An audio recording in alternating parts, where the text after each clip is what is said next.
Greetings, viewers. Thanks for joining me in the shop today. I got some new wheels and tires for the T100 project. I kind of just going to call it an even trade, these aluminum wheels and Goodyears for the steel wheels and the Michelins that were on here. So we'll get to that later, how that come to be, but still even trade. Got the exhaust on. Yay, it is so nice and quiet now. This exhaust came off of the parts truck. It's got the proper Benz muffler and really nice and quiet. I did have to use some of my own pipe to get that put together, but it's stuff I had scrap laying around. I'll kind of figure a way to add all that stuff in. The tires over here, the 33s, I did take those off my Tundra. I ended up putting the Steelies with the Michelins on the Tundra. These were killing miles per gallon more than I had thought once I finally did the math, but mostly they were a detriment to braking and acceleration. They're 3 sizes taller than what came on. Actually, the Tundra came with 29s and those were 33s. So I got 30 and a halves on there now. The black Steelies and Michelins. I can't really see it. There's my buddy Slim laying out there. But anyway, I got the black wheels on there, and I'm going to sell these 33s, but that's beside the point today. The point today is hitting on all the high points on how to bolt new parts together. If you got wrenches you can bolt new parts on, these all pretty much are exactly take it apart, put it back the same way. I'm going to hit tips and high points that I think are important. Let's get underway. Okay, got the wheels off, got the front jacked up, secured on some jack stands. Now I bought tie rod ends. These, you can tell they're a little loose. They don't stay put. That's okay. They don't really have any play in them at either end. I'm not sure. I'm going to contemplate that as I change the idler arm. But look at this joint here as I move the wheel.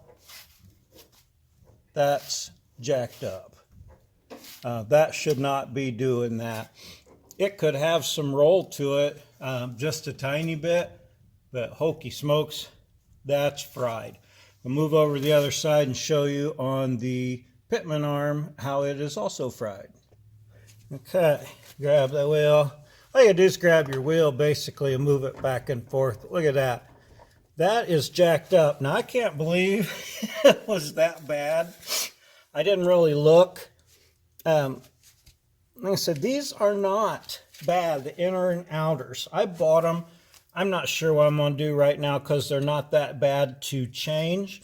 But the idler arm and the pitman arm definitely need changed. So I'm going to get to that. There may be some play in this steering box. There's a way to adjust play out of that. If I remember, I'll show you that too. But we'll change the shocks, the sway bar end links, at least the idler arm and the pitman arm today. I think this is a 32 millimeter socket, but I only have 1 1/4 inches. It's a nice tight fit and it does work on there. I'm going to use my impact and buzz that off real quick. After I get the nut, which was a very slow burn to get that off, I don't think this has ever been changed. The ball joints I've discovered have been changed with greasable units. That's nice. I'll get to those. Make sure your steering wheel is centered. Whoops, your steering wheel is centered before you take this off.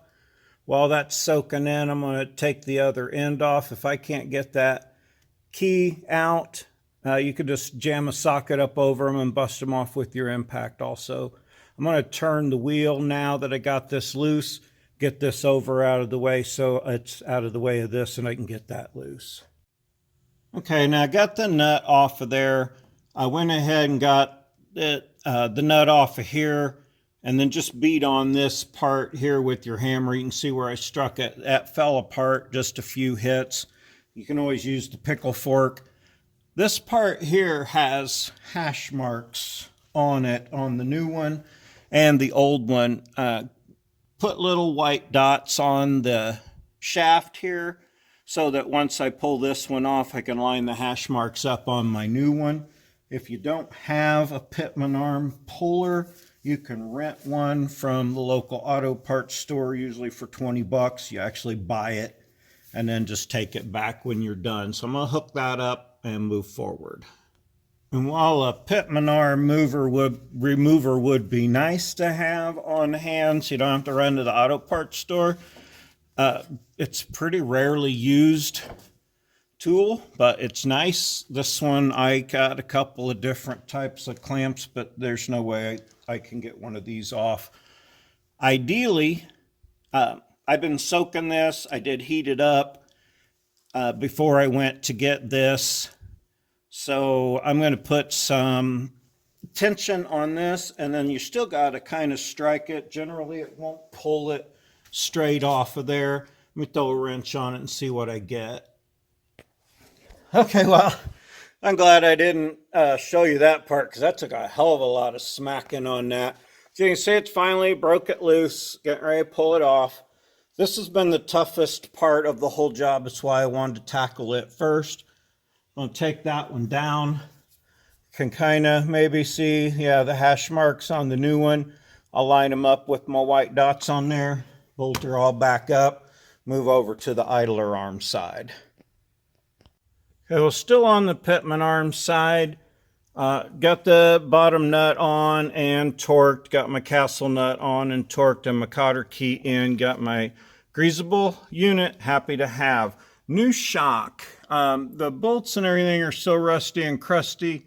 I just cut everything off. There's a trick where you can put a ratchet and a socket up on there with a pry bar and wiggle it back and forth and break them off.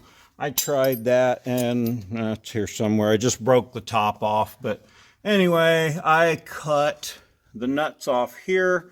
I cut the sway bar links off. I went ahead and put the shock on, no big deal. Bolt at the bottom, bolt at the top, just kind of got to force it up in there. The sway bar links is definitely something you want to do both sides at the same time, because you got to feed it together. And if you bolt one side on before the other, you're not going to get it in there. So I'm going to put this sway bar link on, jump over to the other side, show the pitman arm, test my tie rods again and make sure they're sufficient for the time being, and maybe go test drive this thing. All right, on this side, I got the new shock on. I need to tighten it down. Don't forget, when you're tightening, just bring your rubbers down a little bit. Don't smash them flat. They can't do their job. Same thing on the sway bar end links. Just bring them down until they bulge a little bit. Changing the tie rod is easy. 3 bolts you can get to without dropping the skid plate. Just gonna, there's the old junky one. There's the new one. Gonna put that on. Gonna take this out, see how it rides now. And yeah, so I didn't have to replace those tie rod ends, I don't think. That'll be easy enough if I do. Thanks for joining me on another version of a truck, the T100. I'm excited to get this new front end on, see how straight it goes down the road, and if I'm going to need an alignment or what. But anyway, like and subscribe if you feel the need. Check links if you want to do that. I just appreciate you tuning in. Hope you all have a great day.